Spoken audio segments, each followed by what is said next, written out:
औज़ुबिल्लाहि मिनश्शैतानिर्रजीम बिस्मिल्लाहिर्रहमानिर्रहीम रब्बि इश्रह ली सदरी व यस्सिर ली अमरी वहलुल उक़दतम मिन लिसानी यफ़क़हू क़ौली रब्बि ज़िदनी इल्मा रब्बि ज़िदनी इल्मा रब्बि ज़िदनी इल्मा। अस्सलामु अलैकुम व रहमतुल्लाहि व बरकातहू। चूँकि आप लोग जानती हैं कि इस्लाम में गदागरी की मज़म्मत जो है वो हमारा सारा सबक पूरा हो गया है, हमने अच्छे तरीके से पढ़ लिया, उसके वर्ड्स मीनिंग भी कर लिए हैं। बेटा अब हम लोग इस्लाम में गदागरी की मज़म्मत जो है इसकी मश्क की तरफ आएंगे। तो सवाल नंबर 1 है, मतन के हवाले से खाली जगह पुर करें। ठीक है, ये जो ब्लैंक में खाली जगह पुर में जो लफ्ज़ आते हैं वो मैं आपको स्क्रीन पे बता रही हूँ, आपको स्क्रीन पे नज़र आ रहे होंगे। अपने सामने बुक खोलें, पेज नंबर 18 निकालें तो आपको ऊपर ही नज़र आ जाएगा। अलिफ है, अगर किसी सवार के हाथ से डैश भी गिर जाता तो किसी राह चलते से उठाने को ना कहता। क्या है इसमें, क्या आएगा, कोड़ा। बे है, वो शख्स कसरत से अपने लिए डैश दोज़ख तलब करता है, आतिश दोज़ख। जीम है, जिस शख्स ने अल्लाह ताला के नाम पर सवाल किया वो डैश है, मलऊन है। दाल है, ये तेरे लिए इससे बेहतर है कि जब कयामत के दिन आए तो तेरे चेहरे पर डैश मांगने का दाग हो, भीख मांगने का। है, भीख मांगने का बदतरीन पेशा मुतअद्दी मर्ज मुतअद्दी की तरह अफरादो अकवाम में डैश करता है सरायत।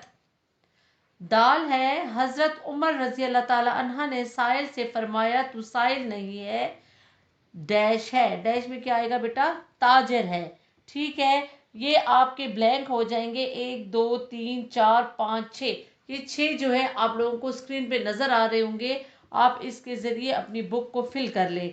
फिर आ जाते हैं सवालात और जवाबात की तरफ। ये बेटा है हमारे 1 2 3 4 5 6, ये 6 सवाल है जो आपको नोट्स की सूरत में मिले हुए हैं। बहरहाल अगर आप नोट्स को भी देखें और इसके साथ अगर आप बुक को देखें तो बुक को अगर आपने अच्छे तरीके से पढ़ा होगा सबक को तो आप ये खुद से भी इसका सवाल ढूंढ सकती हैं। नंबर 2 है सवाल, सवार राह चलते से क्यों नहीं कहते थे कि ज़मीन से ज़रा ये कोड़ा तो उठा दो। नंबर 3, कोई ऐसी रवायत लिखे जिससे ये साबित हो कि रसूल पाक सल्लल्लाहु अलैहि वसल्लम भीख मांगने को नापसंदीदा फेल करार देते थे। कितनी हदीसें हमने पढ़ी हैं, तकरीबन 10 से ज़्यादा हदीसें इसमें हैं जो हम लोगों ने पढ़ी है। 8 है कि 10 हैं, आप इसमें देख सकती हैं। नंबर 4 है, गदागरी से कौन कौन सी इनफरादी और इज्तमाई बुराइयां जन्म लेती हैं। इनफरादी यानी फर्दन फर्दन और इज्तमाई यानी सब लोगों के इकट्ठे होने पर क्या बुराइयां जन्म लेती हैं। नंबर 5, अलामा मुकर्री ने तारीख़ उंदलस में साहिलों के बारे में क्या फरमाया था। ये मैंने आपको बताया भी था, एक छोटा सा पैराग्राफ है जो पेज नंबर आ जाता है 16 पे, आखिरी वाला पैराग्राफ जो है इसमें तकरीबन 4.5 लाइनें हैं, ये इसका जवाब है। फिर आ जाते हैं नेक्स्ट पे, हज़रत उमर रज़ी अल्लाह ताला ने ये क्यों फरमाया कि तू साहिल नहीं ताजिर है। नंबर 7 है, मुसन्निफ ने उलमा और वाइज़ीन से क्या दरख्वास्त की है। बेटा ये आपके जो क्वेश्चन है, जब आप इसके जवाबात लिखेंगे, सवालों के जवाब लिखेंगे तो उससे पहले आपने हवाला मुसन्निफ या हवाला सबक ज़रूर लिखना है।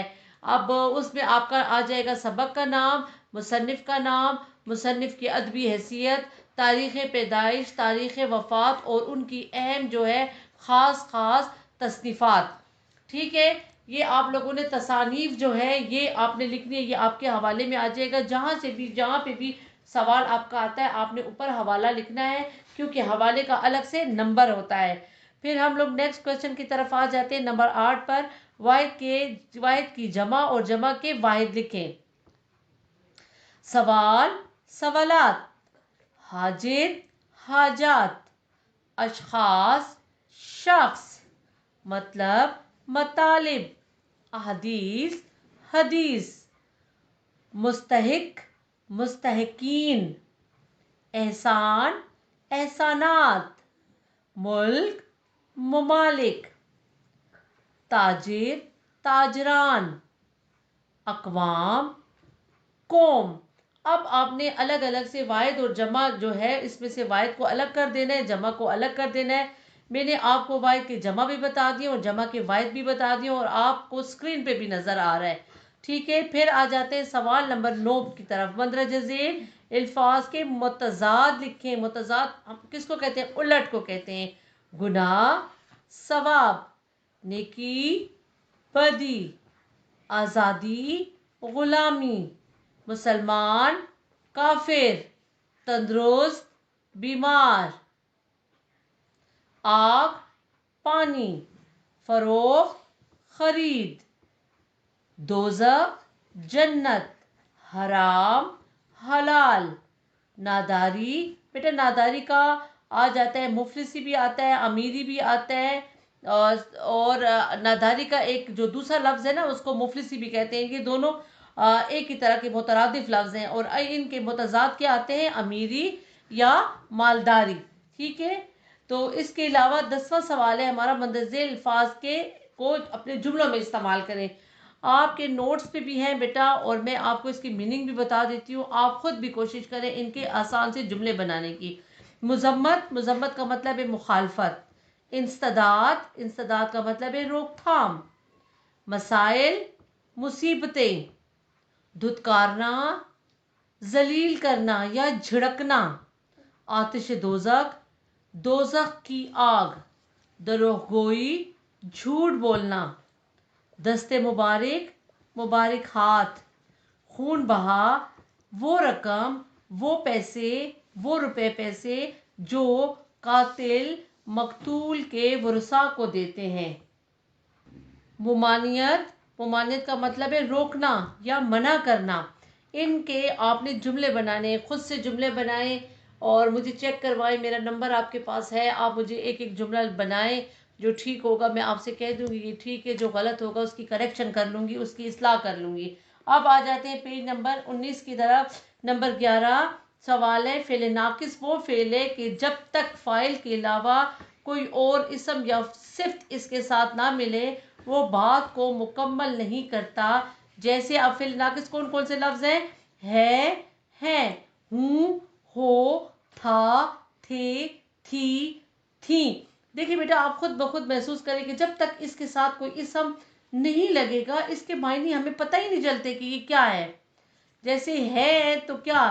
احمد ہے، رابعہ ہے. بیٹا اسی طرح آپ نے سبق میں سے ایسے 5 جملوں کا انتخاب کرنا ہے جس میں یہ آ جائے ہیں، ہوں، تھا، تھے وغیرہ، تو یہ فعل ناقص ہو جائے گی. آپ اس کی نشاندہی کر لیں گے. سوال نمبر 12 ہے، جس جملے میں مسند علیہ اور مسند علیہ اور مسند اسم ہو اور فعل ناقص آئے اس جملے کو کیا کہتے ہیں؟ جملہ اسمیہ کہتے ہیں. جملہ اسمیہ کے فاعل کو مبتدا اور صفت کو خبر کہا جاتا ہے. مبتدا اور خبر کی پہچان یہ ہے کہ اگر کون لگا کر سوال کیا جائے تو جواب میں مبتدا آئے گا، اور اگر کیا لگا کر سوال کیا جائے تو جواب میں خبر آئے گا. جملہ اسمیہ کے 3 بنیادی اجزاء ہیں. کون کون سے؟ مبتدا، خبر، فعل ناقص.